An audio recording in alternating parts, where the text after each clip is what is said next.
For the first time in their lives, many children in Texas are getting a taste of hometown snow. We don't have any sleds here in Houston, obviously, because there are no mountains. So these are actually made to go down sand dunes. So we are just using them for the snow because they work just fine for the snow too. But what's a wonderland for many has become a winter wasteland for others.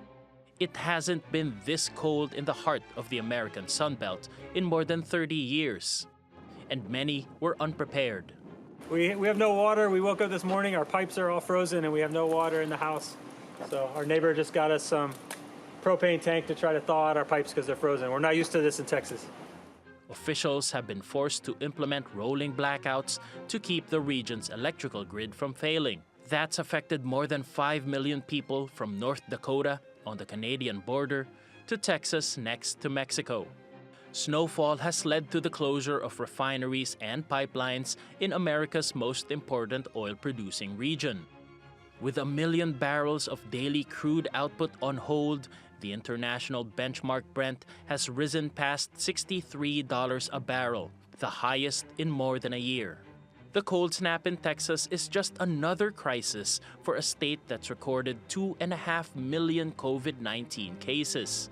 Please don't just think of yourself, but think of other people as well. Please stay off the road. I know we've been asking people to stay home and be mindful of the situation dealing with COVID. This is another challenge that we're having to face. U.S. President Joe Biden has already declared a state of emergency in the Lone Star State. The move frees up federal money for its recovery. But there's little more authorities can do until temperatures rise. That's not expected until the end of the week. Paolo Montecillo, TRT World. Well, for more, let's go to Ellen Wald. She's the president of the energy consulting firm Transversal Consulting, and she joins us now from Jacksonville in Florida. Welcome back to the program, Ellen. Now, temperatures in Texas have apparently plummeted to as low as minus 22 degrees Celsius, which is simply unprecedented for that state. Can you tell us more about how this deep freeze has affected energy prices? Sure. So here's the issue with what's really going on in Texas, which is that Texas just isn't weatherized for this kind of weather. It's not like they can't, we can't do this. They make windmills that function in Wyoming where it's regularly this cold, and they pump oil in Siberia. So it's not like the technology doesn't exist. It's just nobody ever thought that Texas would get that cold, so they're not prepared for it. This is why people's pipes are freezing, because they didn't install the kinds of pipes that people in Massachusetts or New England or Alaska use. So that's part of the issue that people are having.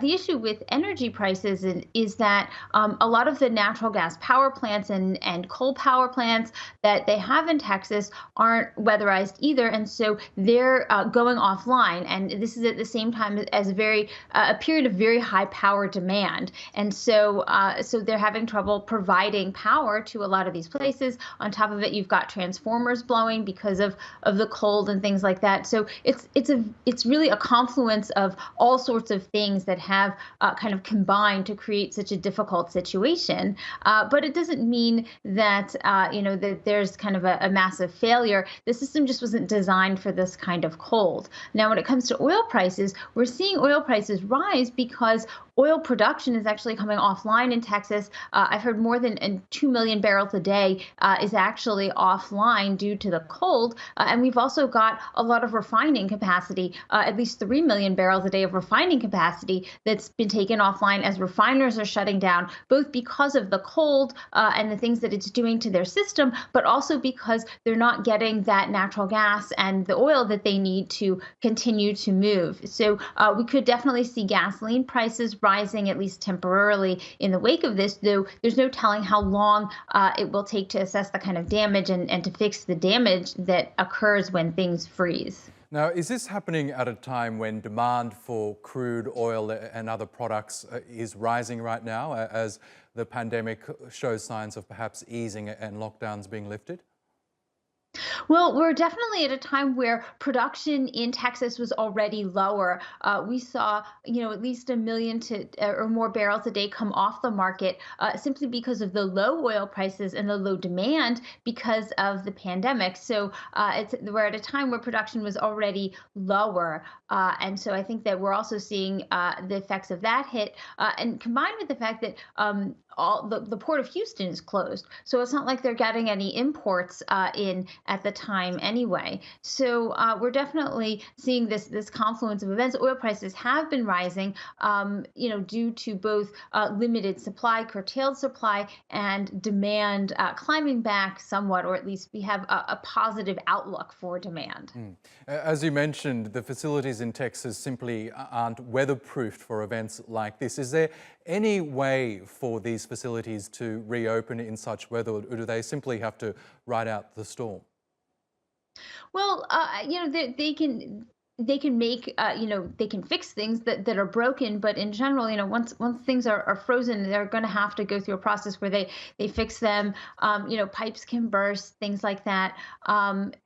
It does seem like some things I think can be brought back online. Part of the issue is also that there are transformers that are blowing. So they say they're doing rolling blackouts, but that's not exactly what's happening. There are also issues where power companies try to make sure that they keep power on to areas where there are essential services like water treatment plants or big hospitals. And so some people are seeing their power not interrupted because they're in that zone, whereas other people have had no power for a long time now, simply because they're not in that zone. So it does feel very inequitable, I think, to a lot of people there, which is going to cause some issues.